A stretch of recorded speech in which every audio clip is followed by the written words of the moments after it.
Hello and welcome, everybody, to Moonlighting, Montana. Another week. This week is no basketball, but a week down last week. Crazy last week. Had some great games before Christmas break. Kind of that bum rush where games are getting played every other day right before Christmas break, and now kind of have that downtime of just not teams being anxious, wanting to get into those conference games. Some teams have only played one game. Some teams have played around 5 games, and just continuing to grind as much as we can, as much as these teams can, so that they can be ready getting into the long stretch of the season when games actually matter. Not that games ever don't matter, but now games actually matter. And so as we kind of get into that, we're going to dive into the games before the break and have a special guest on with us today to talk a little bit about Class C basketball, which is near and dear to my heart. And if you haven't kept up with Class C, there's a reason they made a movie about it. It's very, very interesting. Introspection, I guess, looking into it, seeing kind of the differences and the nuances to playing that and coaching that type of basketball is very interesting. So we're going to get to that into a second. Join us back after this.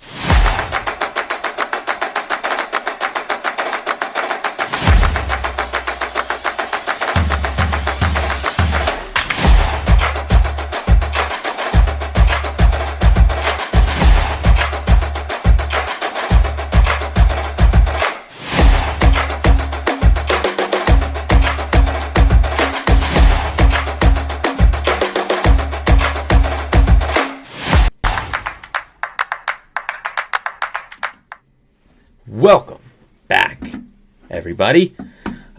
Here with you now.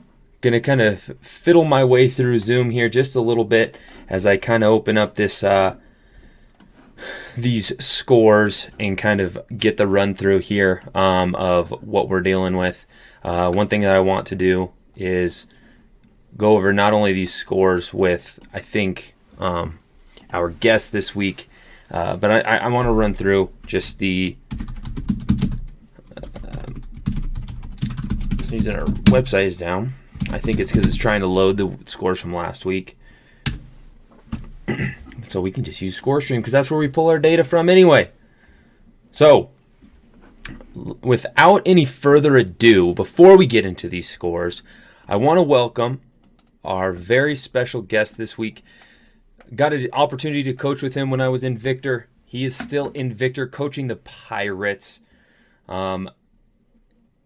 He's a young coach, and he's an awesome coach, and I learned a whole lot from him, and I'm really excited to have him on this week to Moonlighting, Montana, and just to get some of his guesses. You know how we do. We always talk about teams that look really good. He's a basketball fanatic. He keeps up with more basketball than I could ever keep up with, and so it's really good to get his insight. Everybody welcome Mr. Matthew Warren, coach of the Victor Pirates. Get him in here.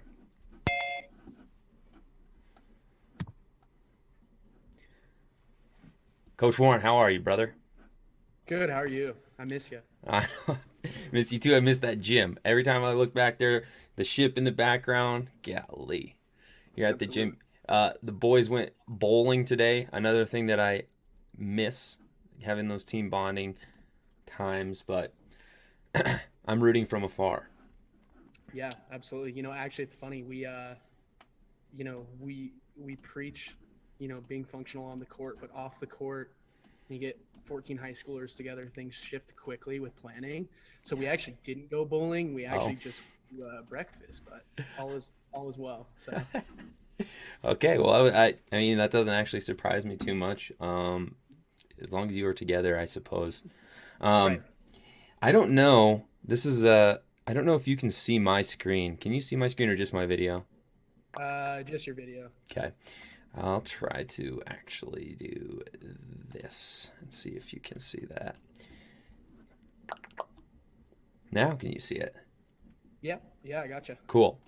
Well, I'll go through this really quickly, and I'll try to keep it. I'll try to keep it as boys basketball. I usually have a website that my brother-in-law did but it pulls information from ScoreStream. It just pulls it a little bit after. And so on Saturdays, obviously, no teams play the Saturday, so it's a little confused. But I'm going to run through these scores really quick. First off, one of our coaching friends, and this was December 23rd. This is obviously a week ago, have Christmas break right now, but one of our buddies in action, come to a couple of our tournaments, come to a couple of our games that we've played. We actually played them probably 3 times. But Reese Cox and the Charlotte Vikings beat Hot Springs by 21. Now, I think Hot Springs is not that bad. I think that shows that Charlotte is actually pretty decent. Maybe I'm wrong. I don't know. I know that they always are competitive and they were young, so I don't know. Charlotte's better than I thought. The Frenchtown Bronx, that's where my interviewee is now teaching, and now where I'm teaching in East Helena. They laid it to the old East Helena Vigilantes, but I want it to be known that the Pride and Joy, the JV squad at East Helena, did take care of business like I knew they would. And we got a pretty good JV squad out there. A couple of real young bucks who are playing well. And I see a bright future. And not only that, but if you want to watch some very good 8th grade basketball, come to East Helena. Watch the East Valley Middle School play basketball. The 8th graders are unreal. Maybe the best 8th grade team I've ever seen in person. Yeah, the future's bright. That's what we always. I guess we could keep that that hope alive, because right now the varsity just is a little bit weak, and I shouldn't even say weak because they lost by 20. 2 things to keep in mind on that. First of all, Frenchtown obviously really good. I honestly don't know who's better, the Frenchtown boys or the Frenchtown girls. They have a freshman who plays for the Frenchtown girls. I mean, it's unreal. She's 6 foot. She can do everything. She's amazing. So both teams are really good. East Helena had to end up benching one of their leading scorer right now. He averages 17 points a game because he decides that I guess basketball is the least important thing to him right now. So that's a good move there by Coach Ridgway, just to let the team know what's important. It doesn't give us a score. It looks like it's postponed. I'm gonna take a wild guess that a lot of these games actually ended up getting canceled. I was shocked that the Frenchtown game versus East Helena actually happened. We had negative 40-degree weather, so it shocks me. And so I'm assuming that Charlotte and Alberton just didn't play because of the weather. Then we had Roberts Kill. Well, that's girls. We'll go to boys. Billings West postponed. We had Shelby postponed. We had St. Labray and Broadus postponed, and we had Whitefish and Eureka canceled. But then we had the Bridger boys team play Roberts, and Bridger ended up winning by just a little bit. Bridger was really good last year and have been good for the last couple of years, so keep an eye on them. This is the one I wanted to see, and it was one of their first games that I could even check out on NFHS, but I wanted to see how the heck Belt is in Class C, because I know obviously they're really good in football. They seem to always be good at basketball. Yeah, so here we go. Here's like the 21st. Plains versus Big Fork. Big Fork's really solid. Barely lost to Columbia Falls just the other day. And they obviously smacked Plains. Plains is a little bit low. Here's a very shocking score to see. Polson ends up losing to Loyola, who I knew is good. And Coach Warren might have a little bit more insight on this one, just because, hometown Missoula kid, he probably knows a little bit more about Loyola. I watched them against Florence, but they were super young last year. They had 2 sophomores and a freshman starting, and they were really competitive with Florence, who had 9 seniors. So I don't know. Do you know what's going on up in Loyola, why the athletics are taking off? I don't, to be honest with you. But I will say I'm not necessarily surprised at, the because I think they put it on Florence, right? You said? The Loyola last year, when I watched them play Florence, yes, I think they beat Florence earlier this year. I want to say I'm probably wrong, but how I get kind of in like a box during the season. But yeah, I feel like they're putting it together almost earlier than most expected. That's to be honest with you, that's about all I've heard on that. Yeah, and I mean they, like I said, they were young, and then you have a season where all of a sudden everyone was kind of like, dang, Loyola fell off in football, and they were losing games. They ended up coming into playoffs at 500, and then made it to the state championship, where obviously Florence took care of business. But maybe they're just kind of riding that wave. I don't really know. Good for them. Happy for them. Conrad, don't really know about the East. Still, watching all these basketball games is hard enough, but I'm not 100% sure about what the East looks like. Even though that's not really East, more North, but not a whole ton sure on that one. Columbus beats Joliet. Jefferson, who I thought would be decent, they usually always are decent, just to continue the losing streak, which makes me sad for my friend Anthony Knoll there in Jefferson. But then another friend of mine, Terry Hauser, coaching in Three Forks, makes me kind of happy that they won. Scobie loses to Luster Christian. If we go to the day before that, maybe. We got Huntley Project barely beating Roundup, Rocky Boy beating Harlem, Broadwater beating Park. Park. I don't really know what to say about that, but yeah. And then also, I look at the score here, Heart Butte. I wish I could, maybe I can click on them and see what's going on. Heart Butte's previous scores. Their previous scores are absolutely ridiculous. And I want this to be known. I don't say a whole lot of controversial stuff on this, but I watched them play against Valier, or maybe it was Dutton Brady. I think it was Dutton Brady. And they're pressing with 2 minutes to go. And I know it's ridiculous scores, and now they have the kind of the state on notice because of these ridiculous scores, but I don't know. Maybe it's just my basketball etiquette. The fact that they're pressing with 2 minutes to go, 1 minute to go, and they're up by 50 points to a team just rubs me sort of the wrong way. I don't know. I could be wrong. That could be something that maybe they're working on stuff. Who knows? I don't know why they just might be working on stuff. I don't know. I don't like it. East Helena gets the win over Stevensville. There we go, Viggies. Stevensville, not as bad as people say, okay? I watched them live. They didn't look as bad as people were talking about or as I remember them being. I thought they actually looked pretty competitive. Obviously, not to the level of Frenchtown, but I thought they looked okay. They got some really athletic kids. Obviously, they got a long way to go to even compete in that division. Same with East Helena. But Stevensville, not that bad, even though East Helena did get the win over them. And then, like Coach Warren was saying here, Loyola ends up absolutely smacking Florence. I didn't know it was that bad, by 36. So they kind of got their revenge there during basketball season. And I think I pretty much stopped around...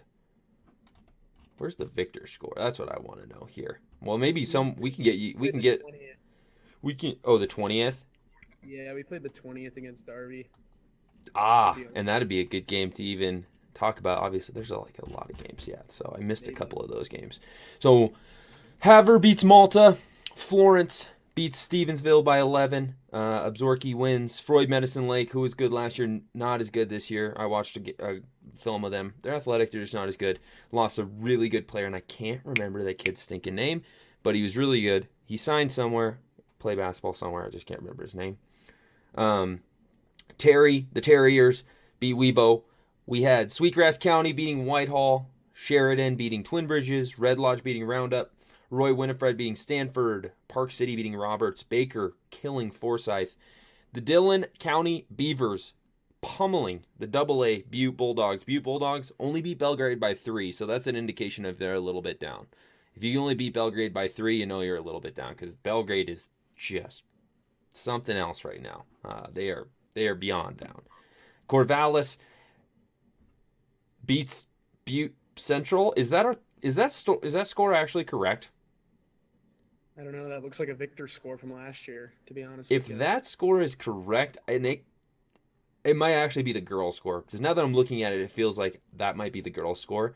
I'm pretty sure Dougie Peoples beat Corvallis. I'm almost 100% sure. So don't quote me on it, but I'm pretty sure. Divide County, who we're talking North Dakota. Billings Central pounds Hardin by 40. They got their revenge after losing by 30 to Lewistown. Manhattan beats Broadwater County, and we got Victor losing by 19 to Darby. Custer County winning by 3. Now Victor losing to Darby might not, it feels almost natural to say, but what I will say is I'd say that Darby is the strongest in that division, right? Them and Drummond. I Yeah. mean, it was same thing last year. Drummond's just more put together, I would say. Right. Darby's got that new coach, which I think he's great. He's coming over from Hamilton, I believe, Hamilton girls. Yeah. But Darby's got two studs for this level. Yeah. And if you can put two guys like that on the court and then fill with role players and guys that know their role, yeah, they're tough. Yeah. And I thought, there was good things to see. Obviously, it's the first time you guys played them, and it was at Derby, so things can definitely change, as we know, as it's done in the past, and they will. It's one thing that I know about Victor is they can take a shot and keep rolling with it, and very rarely down and out. So extremely resilient, that's for sure. Yep, and so it'll be interesting to see, especially after this Christmas break, kind of or it was always at. We had to see him that one time, and so seeing him the one time helps. Two Eagle, who actually won, we went over that score in the last episode, it beat Victor. Two Eagle all of a sudden has shot makers, and it's crazy to me because they have they basically have an entirely new roster other than one player who is their best player, and so they just have shot makers in Two Eagle clearly because they score so many points. To be fair, the Victor Pirates should have still beat them, and they played with them almost the entire game. But all of a sudden, man, Two Eagles just got guys that can hit shots. Yeah, they're unorganized defensively. They don't break pressure very well, even though they are skilled, which is interesting. Mm-hmm. I mean, we started 17-2 on them, yeah, and then to come back from that, and I know it's was early in the game, but still to come back from 17-2 and put it on us in the second quarter like that, yeah, they're tough. They got to get by St. Regis and Charlo, but I've had conversations with actually both those coaches now, and I think that's definitely the team that St. Regis and Charlo are thinking about. Yeah, I guess just to put it. And I saw who did St. Regis play last that they didn't actually win by that much against, and it wasn't a team. I thought it was a team that they would kill, and maybe I'll see it once I keep going over these scores. But they just played a team not that long ago that I thought they would kill, and it was actually a little bit closer, and maybe we'll see that in here. Billings Central gets by Custer County by 4 points. Cascade wins by 20. And here, what I'm talking about with the Belgrade Panthers here, 84-29. Hellgate beats Belgrade. And Hellgate's right in the middle for AA. As far as I've seen and watched, they're right in the middle. And so, they either played really well that game. My guess is that they probably just took advantage of the way Belgrade plays, which is still like an A school. And obviously that doesn't translate very well. Big Fork absolutely stomps St. Ignatius, which that's when I kind of started recognizing, okay, Big Fork's legit, because St. Ignatius is not a joke. They have a 1,000-point kid who still plays for him. You remember that? You remember playing him in the summer tournament up in Dillon. Yeah, played him 2 summers ago. I think we held him to like 16, and it felt like he scored 2. And then he's tough. And then we played him actually this last summer, and I think he probably had 20 or so, but he's crafty, very, very smart, high basketball IQ, and then obviously a shot maker. Yeah, and Coach Murray over at East Helena kind of said they were down basketball wise, except for Zoran. But still, 40 points. So Big Fork's someone to keep your eye out for in Class B for sure. Them and Loyola, that should be a pretty good matchup. I assume they play not that long from now. Dawson kills Glasgow. Big Sandy, who is the kind of the drama team of this last start of the basketball season with their head coach kind of getting put on administrative leave. I've heard it's not even worth getting too much into the details of it because I've kind of heard from different people and from news articles about like every option, like it's this person's fault or that person's fault, or it's a bad thing, it's a good thing. I don't really know. So, but they are involved in a little drama, but still those kids are going out there and battling and getting wins against teams like Hayes Lodgepole. Butte Central comes out with a close victory over Beaverhead County. Beaverhead, Dillon doing exactly what everyone knows they'll do, and that's just playing close with every single team. We went over the stats on one of the Class A things the other day, and every team kind of has that output from one player that's just over the top. a scorer, somebody who's just their best player. And Dillon's the only team that has like 6 or 7 guys that average 9 points a game, and that is such a Terry Thomas type of basketball to play. So it always keeps them within games. But then you have Butte Central, who just, I mean, they're just elite, really. So it's not enough to outlast them, but keep them in it for sure. And then another game from, what is it? It's 13C, right? Yeah. Yeah, 13C. I remember. Drummond beats Darby by 14. Did you get a chance to watch any of that game? Yeah, because they played. I don't even know what day that was, but they played before we played Derby, so got a chance to watch some film on that. I mean, to be honest with you, again, Drummond just seems to they reload better than any other team in our conference every year. Yeah. Whether it's just the amount of bodies or just them getting in the gym a little bit more, whatever it is, because they lost arguably the best player in our conference, Yeah. and now they're reloading with, it might actually be his brother. I think he put up 20 in that game. Oh. To be honest with you, Darby has Cooper Reed, and he had probably 20 in that game. He's the only reason why it was even close. So Drummond's tough. Drummond's put together every year. Yeah, they really are.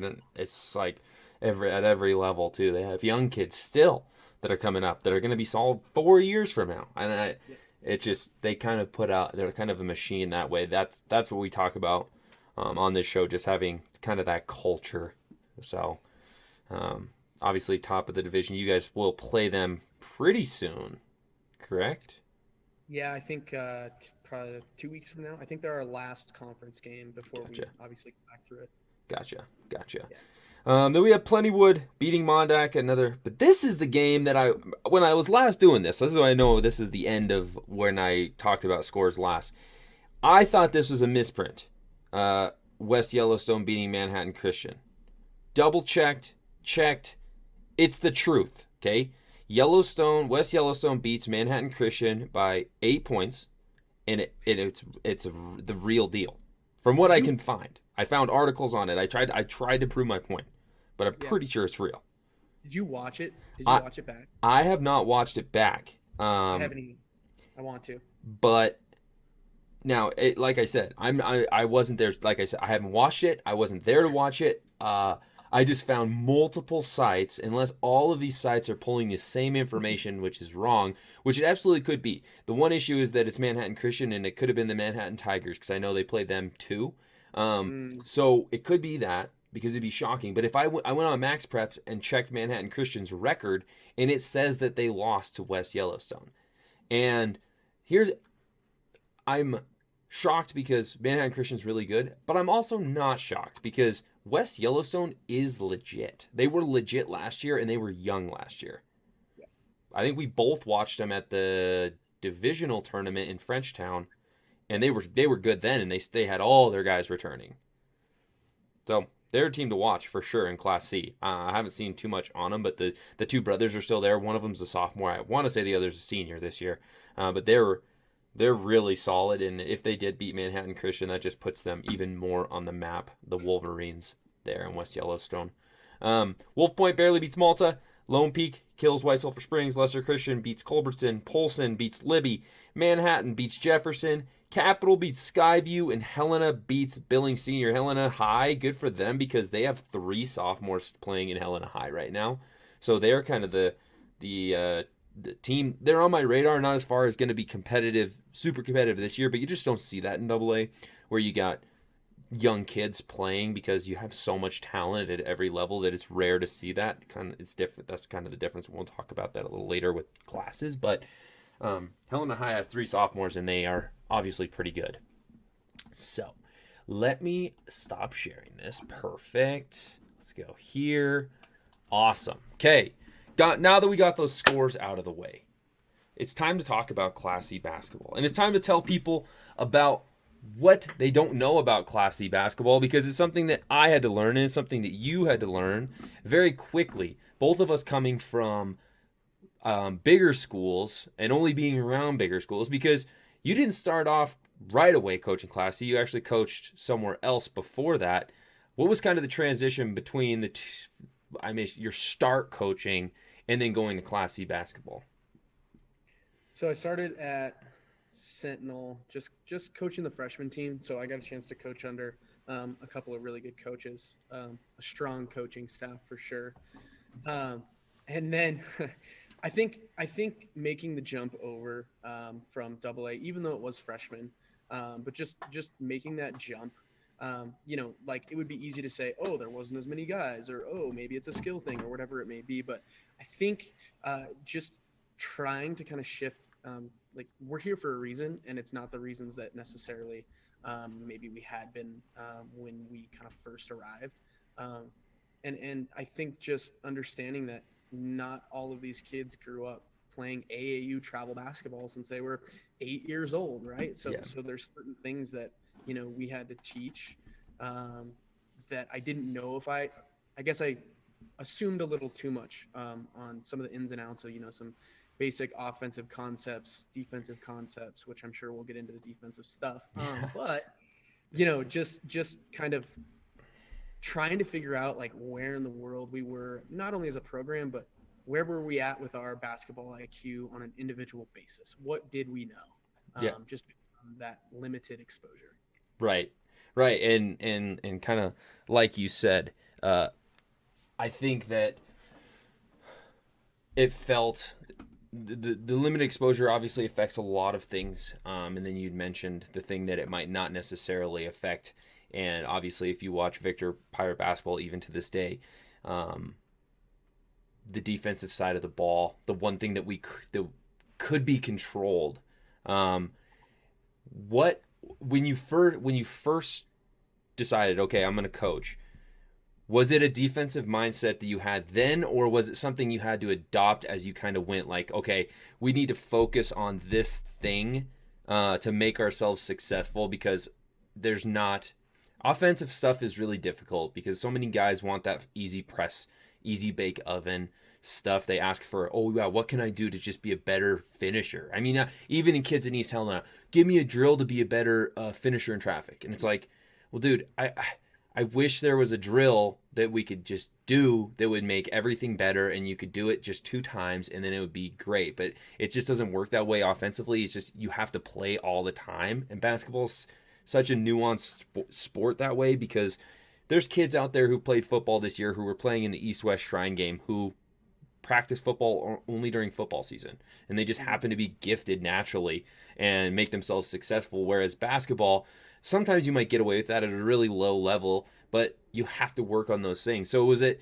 going into it, do you think you had the defensive mindset? Maybe did you do it at Sentinel at like as much, or was it something you kind of had to adopt to do? Well, it's funny. So there's a sophomore team at Double A, and he was my sophomore coach, and he used to give me a hard time when I was coaching the freshmen because we weren't very good defensively as a team like, at all. Like it was a run and gun.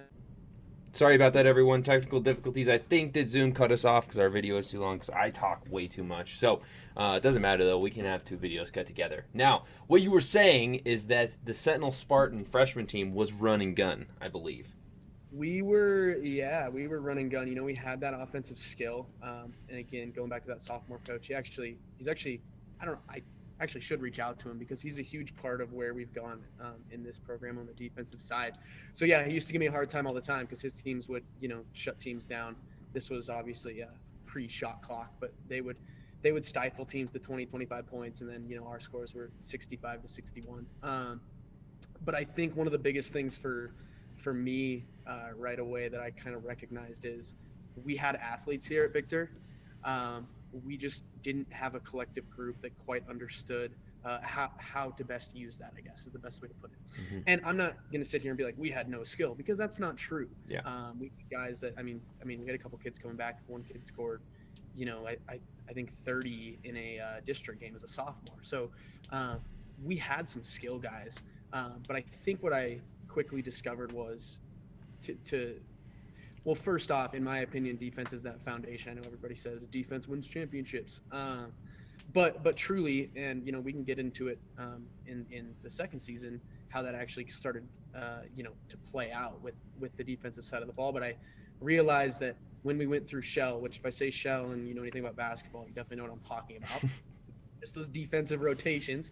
It was easier to put and teach the athletes where to be than it was necessarily to, have them get in the gym for 2 hours a day, 3 hours a day, 7 hours a week, whatever it was, and work on their offensive stuff. I laughed when you said something earlier about, like players coming up to you and asking, like, how can I fix this? Those questions always seem to happen during the season, I know. which are always fun. And for some reason, they seem to happen after a loss. And I'm like, I'm not done digesting yet here. Yeah. I guess just to answer your question, just to, try to make it a little bit shorter, I felt like that was something that we could control, which we talk about all the time. Yeah.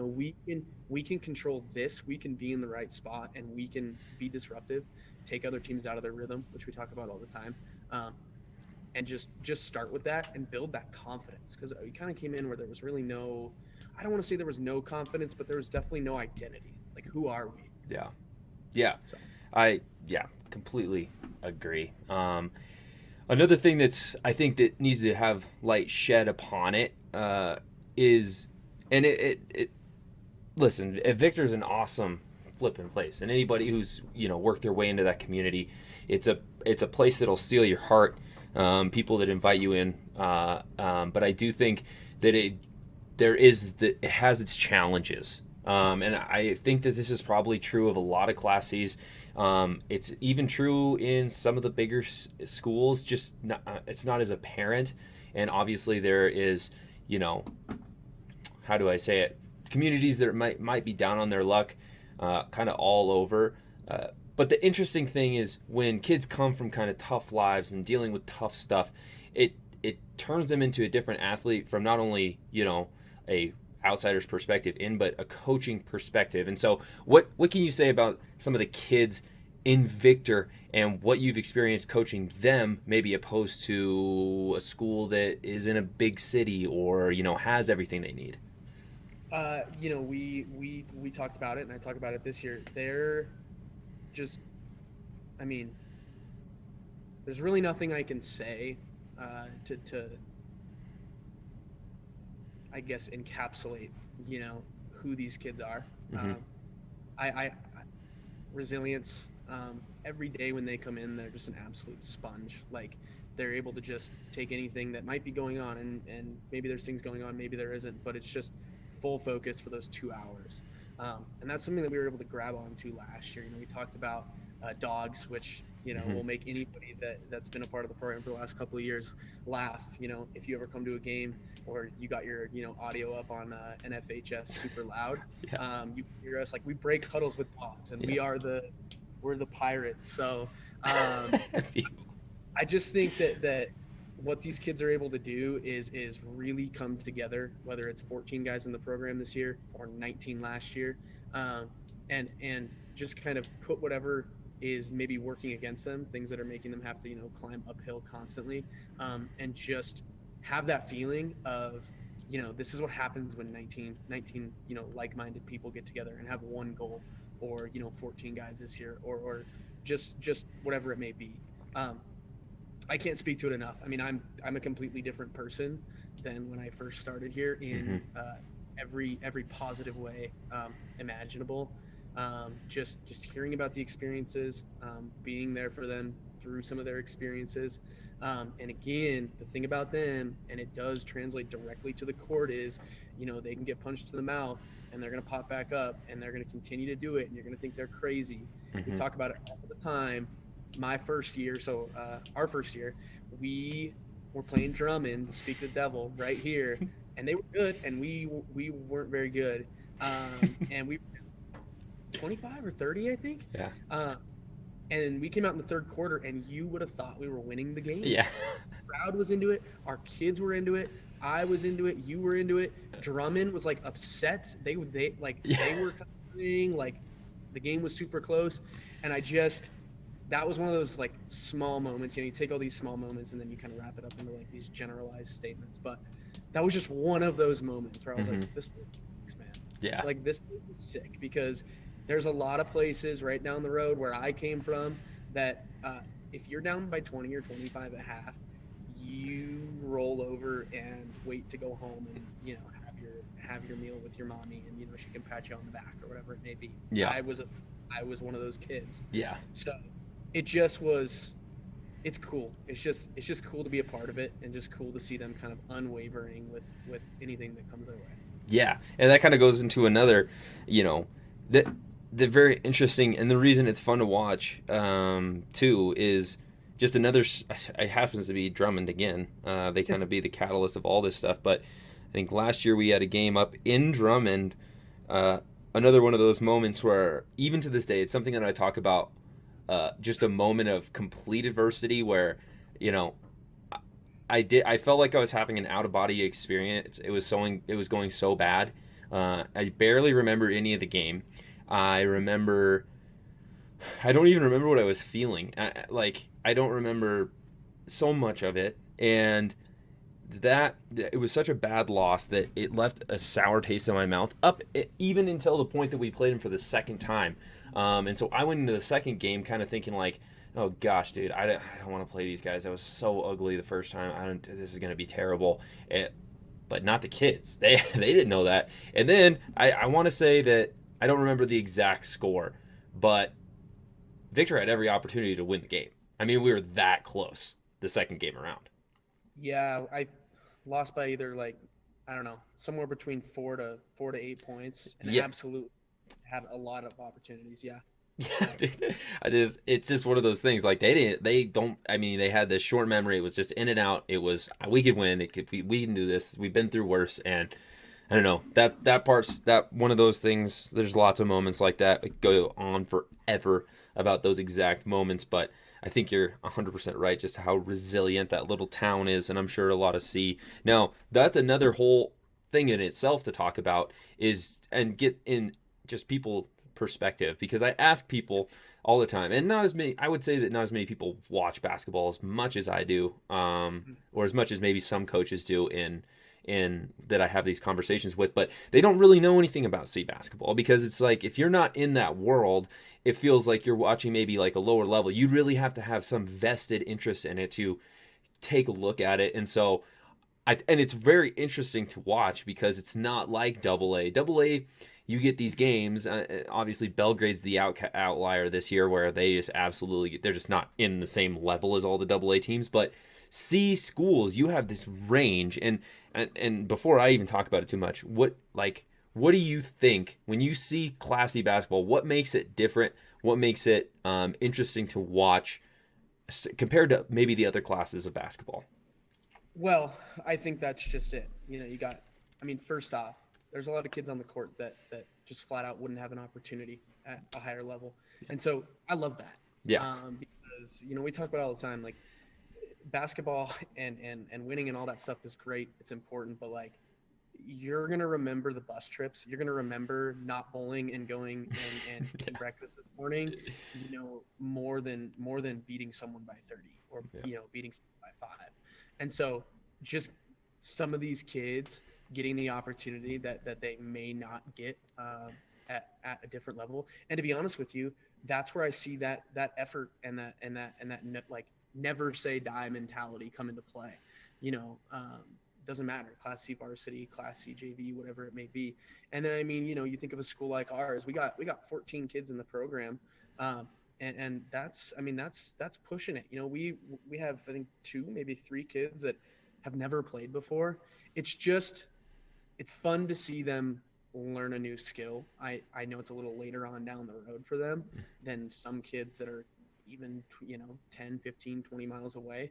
um, but it's just cool to see that because again, when you're first starting something, you're obviously like getting those gains faster. And I think just watching those games, even at the varsity level, Mhm. you're like just like watching these kids actively learn how to play this sport and this game. And just, I mean, basketball at some point, some of our knees give out, as we know. Yeah. But but it's something where like if you go to the YMCA and you see a pickup game, like these kids are gonna like they can go play, Yeah. like they know the game now, and so it's just like it's like what people say about golf all the time, like it's a skill you can use for a while or forever.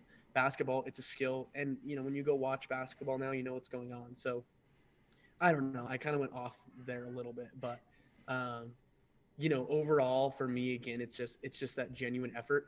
And then the skill gap is so different. I mean, we beat Yeah. a team by 40 this year, and then we lost by, I think our worst loss right now is like 20 or 19 or 22 or something like that. So it's just kind of incredible, to be honest with you. Right, and then you get into those district tournaments. You don't know what the flip's going to happen. You don't know if a team's going to get upset. You just have it's less solid. There's obviously a couple upsets even last year in A state. Belgrade comes to mind beating Bozeman, but it just happens so much. It's just a lot more rare.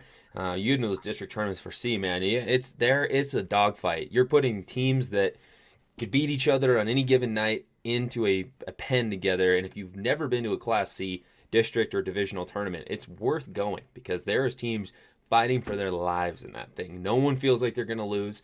Everyone thinks they can win, and they play like it.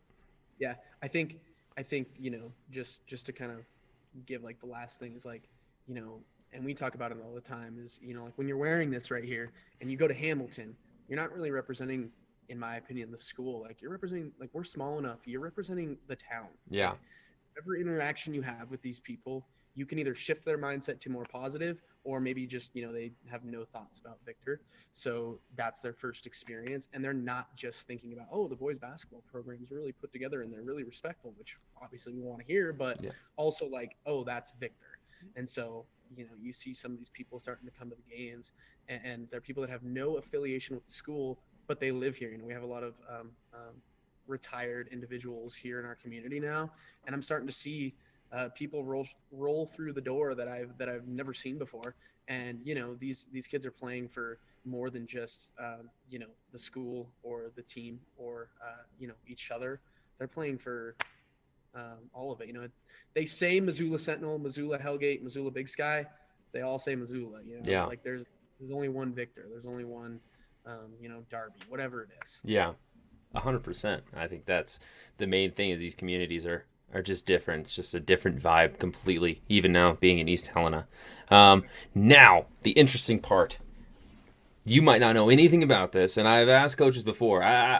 Quinn Chamberlain, who was on my show earlier this year, picked the Victor Pirates to win the state championship in Class A or in Class C 8-man because he just didn't know what was going on in Class C, and that might be the case. I have a sneaky suspicion you have more of a clue. You're less in the box than maybe Quinn was in that situation, because you're looking up from Victor rather than looking down. But who knows? We'll see. We'll see where you're at. I don't have a clear-cut idea. I have a couple of teams that I really like in each division, but I don't have a clear-cut idea. But for you, we're gonna run down the line of these classes. Maybe you pick, and obviously you have your alliances in Class A with the Frenchtown Bronx, you being a teacher there, and then obviously in Class C, you're gonna have to overlook the Victor Pirates for this one time to just maybe pick out teams that you have in Class C. We'll just do teams that you have your eye on, teams that you think are going to be really solid throughout the state. Because here's the thing: when you start coaching in, when you're in Class C and you're living that, you're battling for the district, but your district might not even measure up half to another district that's in the state, and that's been the case since I've been at Victor, and it might not be the case this year. I'm not 100% sure yet, but the districts can be way off. The best team in Class 7C could be the absolute worst team in Class 8C or a 9C or whoever, and that's just how it goes. So maybe just teams that you have your eye on in Class C that you think are going to be solid, but then some favorites for the other classes. And we'll start with Double A. Now, that's a little bit of a tough and loaded question because I don't know who I would pick for Double A, but if there's any teams you've seen or heard about. Yeah, Sentinel? No, not this year, sadly. I don't think so. From the West, I think Capital's a safe play. Yeah. I was thinking from the East, Skyview, but I think we had a score on there where Capital handled them a little bit. Yeah. I don't know anything about Bozeman, but I'm just going to go out on a limb and say that they're good. Yeah. Seems to be that way every year. But do I have to pick a state champion? Is that what you said? Well, I mean, you could throw it in there. Here, let me just give you some insight on. I watched a few games, and I haven't talked about this yet, but I watched a few games from the Gallatin Raptors, and let me tell you something about the Gallatin Raptors. They look absolutely legit.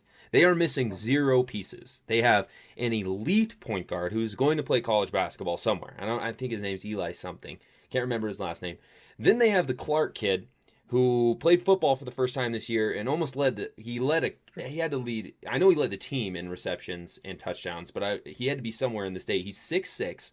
He's athletic. He can play guard, and he had like 50 dunks last year, some crazy stat like that. And he plays his role, which is legitimately grabbing every board, killing zones.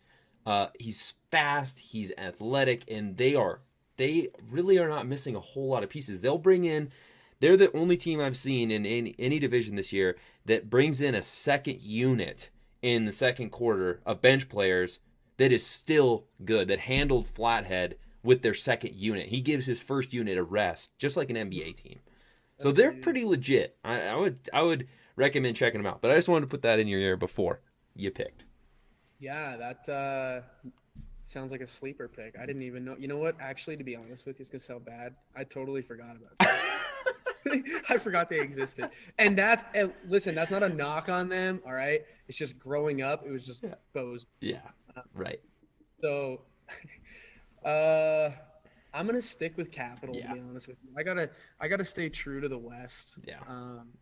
Coming off that football title, I think they're gonna just roll that over. They have some momentum. Definitely have some athletes. And then their coach up there, Almquist. Yep. Almquist, yeah. Yep. He's incredible. I played against him way back when they didn't have any streams or anything like that. But he's insane. It seems like every year, no matter what he's given or what's coming down the pipes for him from a skill standpoint, they're tough. Yeah. I agree, and I think that's it. I mean, I think that's a solid pick just because they're a football team playing basketball right now, and it's working because teams just they can't do anything against them. They're just too athletic, too strong. Now, here's what we'll know if you're being biased or not, because there's only one answer for this next division, Class A, and if you don't pick them, you could have all the faith in the world in the Frenchtown Bronx, and I want you to pick Frenchtown, but I'm just saying there's only one team in Class A, in my opinion, and it's for me. We might have to see a Class A Gatorade Player of the Year for the first time since I can remember in Class A that there's a Gatorade Player of the Year that's in Class A. But who do you think is the favorite looking at right now in Class A? Fergus. There we go. Fergus. Yeah, I would say Lewistown, and people look at me weird. Fergus. Yeah, it's Lewis. Yeah, they got that guard. He scored how many against Dougie? 30 something. Yeah, 34. Incredible, which I think is impressive in itself, just because you go into that game and I feel like it's always like, oh, Dougie versus everybody, and obviously Dougie's an insane player, and he's great for literally the sport here in Montana. But I just feel like a kid like that can almost feel Fisher, I think, right? Fisher Brown. Mm-hmm. I feel like a kid like that can almost feel overshadowed, and clearly he showed kind of where he's at, and then he's obviously got that post as well. Who's a beast? Yeah. We watched him play this summer, and some of our guys were like, holy cow. And I'm like, well, this is the top of Class A. Oh, yeah. Like we can pump the brakes a little bit and just kind of enjoy here. Yeah. But obviously, Butte Central's tough still just because of Dougie. And then, I mean, truly, though, like Frenchtown's got to be top 5, right? Yeah. At least. They are. I feel like they're still maybe half a step behind. I don't watch enough, though, to really say that, with like 100% certainty. But they are tough. Mm-hmm. They're very tough. They got 2 guys that are 6'4" and above that are tough. But yeah, I mean, I think that's a layup. That's Fergus. Yeah, and Fisher and Robinson both are averaging 25 a game right now, leading the state in scoring, both of them, and they almost play a college type of basketball where it's like they will pass the ball knowing that they're going to get it back and get a better look later on in the offense, which you just don't see high schoolers do. I watched a game with Ennis the other day. I'm a big Ennis Mustangs fan. I'm watching them, and they, 10 possessions in a row have their best player just run the ISO. And it's like, dude, okay, we get it. He can score a little bit, but get the ball moving. And Fergus understands that. They have offenses where they, Fisher passes it right away, and then they set a couple of screens, the ball whips around, and then it gets to them later on in the possession, and they get a better look out of it, and they knock it down. So they are super solid. But like you said, the difference maker with Frenchtown is Fergus is really good. Frenchtown is tall, strong, and athletic. And it's kind of that, recipe for disaster for teams later on in the year. If Frenchtown plays really well and they have the big three, the weight room style team, then they can play with anybody. They're good defensively too. Mm-hmm. They're super disruptive. They get in the passing really well. They got a couple of really quick guards. If they can knock down shots consistently, yeah. I agree with you. Yeah. Now, moving on to Class B. Don't know what to tell you here. Who do you got for Class B? I gotta be. For some reason, my brain skips over Class B. Yeah. I drive by Lawrence every day. I live in Missoula, so you got. I almost said St. Joe's, but that's the middle school. Loyola. I genuinely have no idea, so I'm gonna go with Loyola. I think that's their top two. I think they're top five. I'll say top five. Who else is up there? I don't even know. Manhattan's really good. Once we get past Bozeman, I don't know. Yeah. Manhattan's super solid. They have my old high school coach, Mike Deming, all of a sudden stepping in out of nowhere, taking a coaching job in Manhattan. His son plays for him. They're really good. They lost to Manhattan Christian in overtime by a point or 2 points. And Manhattan Christian's, even though they're a class below them, still just a really good team. So Manhattan's good. Big Fork is unreal. They're really good. And then, like you said, Loyola. But then after that, I think Fairfield's okay. I'm not. The East, that's like, I know the division's up into like a state line. And the East, I'm like, I need to do more research. Yeah. It's flipping hard with basketball, though, because there's so many games going on. Football was a little bit easier, but I think Loyola is a solid pick. I think they're only going to get better because the only thing that's holding them back right now is age, as they're just young still. And so I think Loyola is a good pick.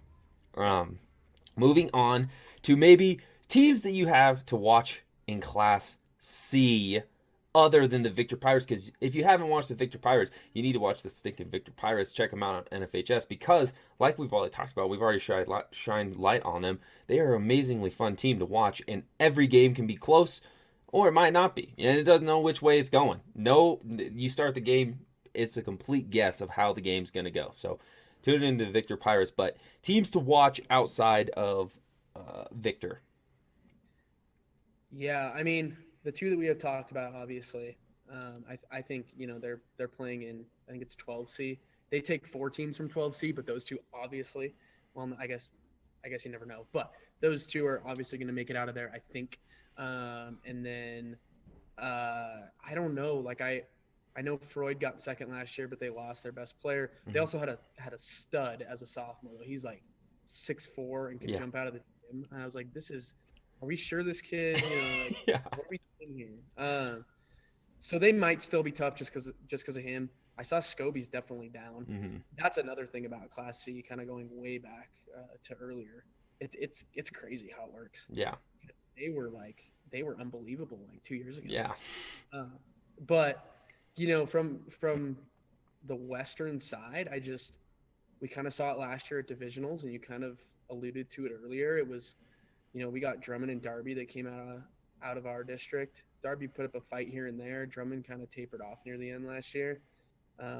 We had St. Regis and Charlo. Charlo kind of showed up for the most part. But I'll tell you what, St. Regis is fun to watch. They're also fun to play. They're fun to scout. All of it.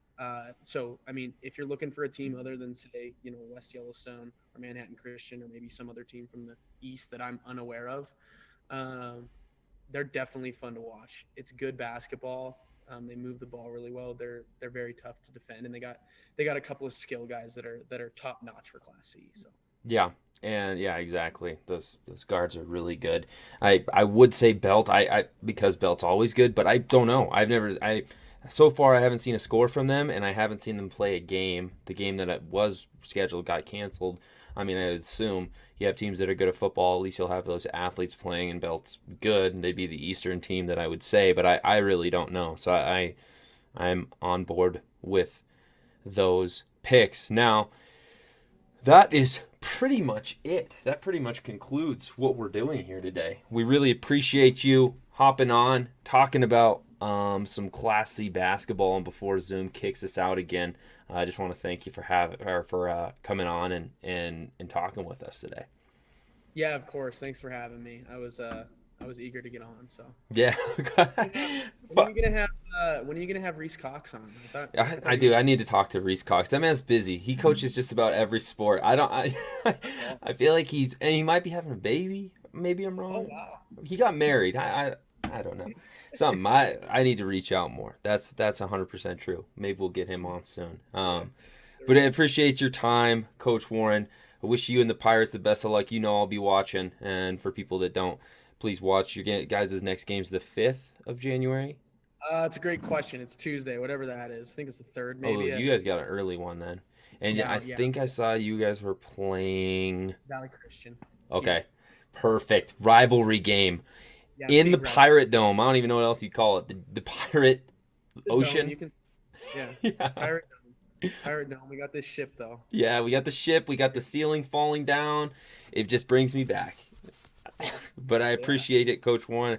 Hope you have a wonderful day and good luck this season. All right, you as well. Thank you. Go Pirates. Go Pirates. Go Ritz.